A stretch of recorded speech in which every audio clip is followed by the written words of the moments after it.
maybe you can help me. I would like to know what is wrong with this cartoon.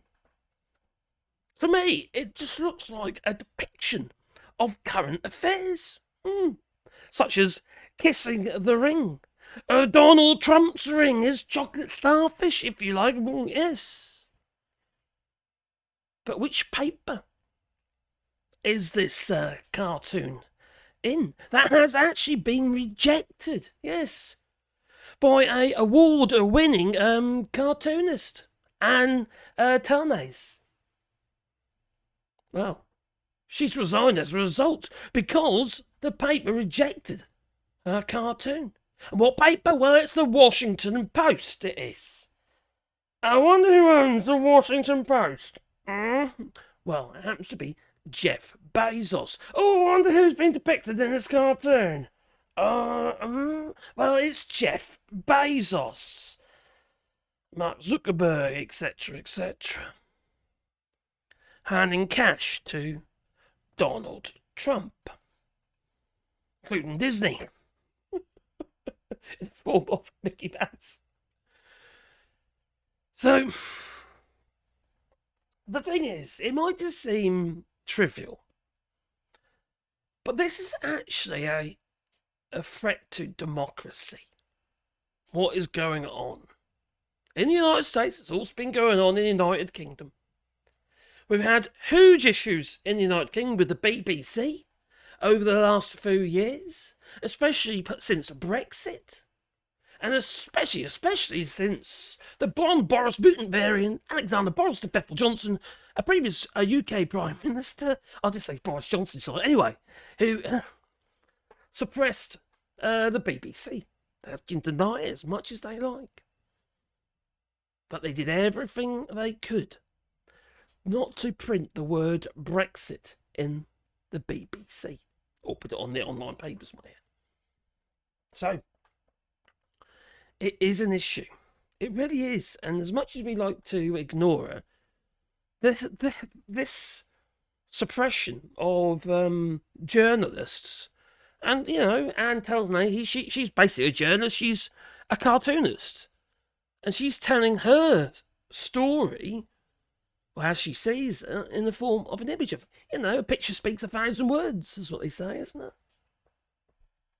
But you see, okay, in this case, it's because of Jeff Bezos has got his hands in the till. He owns the paper. He owns the Washington Post. That he does.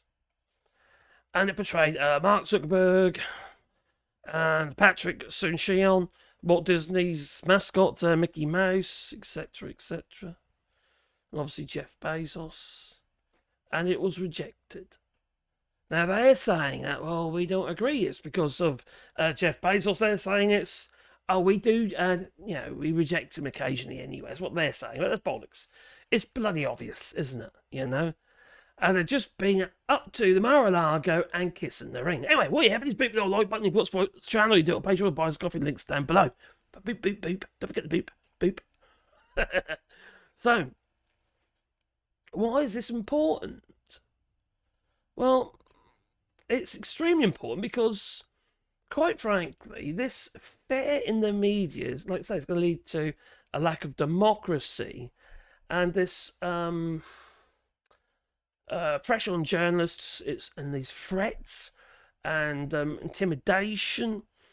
Not just any old threats, we're talking about death threats as well. All right, and it's clearly an issue, and people don't want to be living in fear. And in the United Kingdom, we've had, let's say, argument's sake, we've had the Joe Cox stabbings, we've had Amos, what have you, got stabbed while doing a surgery as a result of misinformation, really. These people don't really know what's going on.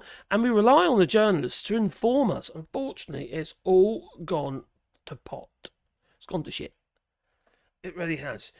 We have to double check everything now. Whether it comes from what you are regarded as trustworthy papers or not. We have to double check, to fact check everything. That's tiresome. It's really tiresome. The problem is, most people don't. They don't fact check. And unfortunately, it leads to misinterpretation of a current situation. And go back to like Joe Cox and Amos, what have you. So just this week, you've had a drive-through. We're killing loads of people. Went past with 5 or 6 blocks. This geezer, These people are radicalised, either online through black sites somewhere, or through right-wing press. And I'm sorry if you're falling for the likes of the Tory graph or Daily Mail and GB News and all those sort of so-called media outlets. And GB News don't even call themselves a news outlet, even though they say they're news. Doesn't make any sense. But anyway, and also they're not even a democratic party anyway, as in the sense of who they seem to be supporting, as in the Reform Party definitely is not democratic, and it's ridiculous. And when you look at those who are supposed to be regulating these in the UK, for instance, Ofcom, I don't know about the United States who regulates it, if anyone. They've got no teeth. They've got no teeth at all. We've just seen this with GB News, when they should have been pretty much, so hang on, you are a news outlet because you are giving us the news as you say it. But no. Anyway, all this we see with the media of it, and this wrath of pressure from MAGA and Donald Trump. Well, it's leading to it's leading to people being emboldened. It's been emboldened. It emboldens attacks on individuals and the press. Selective access as well, If you think, like, for instance, now we've got Jeff Bezos, he's kissed the ring, you get in through the door, and he's probably got a special little swipe card and get into the White House. Or Mar-a-Lago or something, I don't know. And he's got, preferential treatment. He's given £1 million to Donald Trump. So he's got the golden ticket. Go on in the golden elevator. Or on the golden toilet, I don't know. Or maybe in the toilet next to the photocopy, I don't know. And he owns the Washington Post. So you can imagine what direction that's going to be going in. Full on, I reckon. Now, media outlets perceived as critical to Donald Trump, they are going to be denied. And they were last time when Donald Trump was in power. They'll be not denied access to press briefings or exclusive interviews, etc. Effectively silencing dissenting voices. Normal voices, if you know what I mean. And as such, we're not going to get a fair representation of the news or what's going on, or, the stupidity that Donald Trump is likely to be performing again. Flipping hell, he just told the UK to get rid of the wind turbines because then they'll deal with the windfall tax. How? The windfall tax is literally a tax. It's got nothing to do with wind turbines. Tax on all companies that make shitloads of money because of maybe a situation such as COVID or the war in Ukraine. Now, this could lead to more lawsuits by Donald Trump and his team, because that's what he does. It also could lead to more investigations by Donald Trump's new team, because his goal is going to be to control the narrative in the form of either by force or regulatory actions. And they're going to target, aren't they? They're going to target what they consider unfavourable media organisations, which are shut down. We've seen it in other countries as well, such as Turkey and Saudi, and it goes on and on and on, doesn't it? So the problem, even if, for instance, one of these media outlets think, yeah, we're in the right, shouldn't be an issue, we will win, right? Maybe it's a foregone conclusion. Maybe even Donald Trump thinks they're going to win.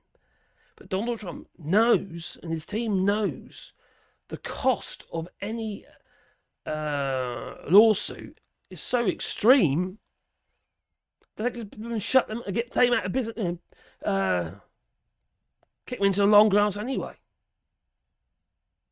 All the investigations and regulatory actions and lawsuits.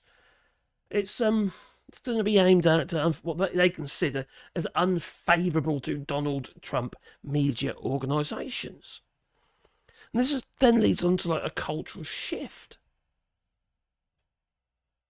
You know, if you're told something enough times, it's human nature to start believing it's true, it's real. And we're seeing this with the right wing. They've been told so many times we can just do this, or we can just do that. When we can't do that, because when these people get into power, like Maloney and what have you, half the things they promise, they find that, can't we do that? And no. And then the people become disappointed. I thought you were going to stop the boats.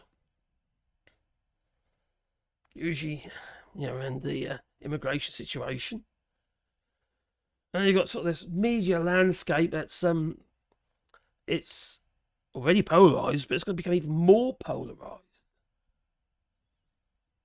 Now, conservative outlets are going to be dominating. Conservative right-wing outlets are going to be dominating and amplifying the likes of Elon Musk, Donald Trump, MAGA messaging.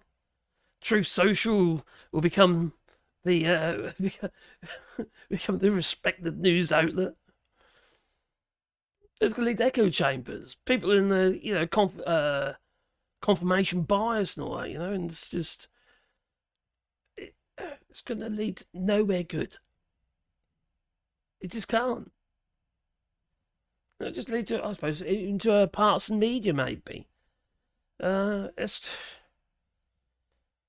all based on misinformation and Donald Trump style check bleach and light up the derriere, propaganda, lies.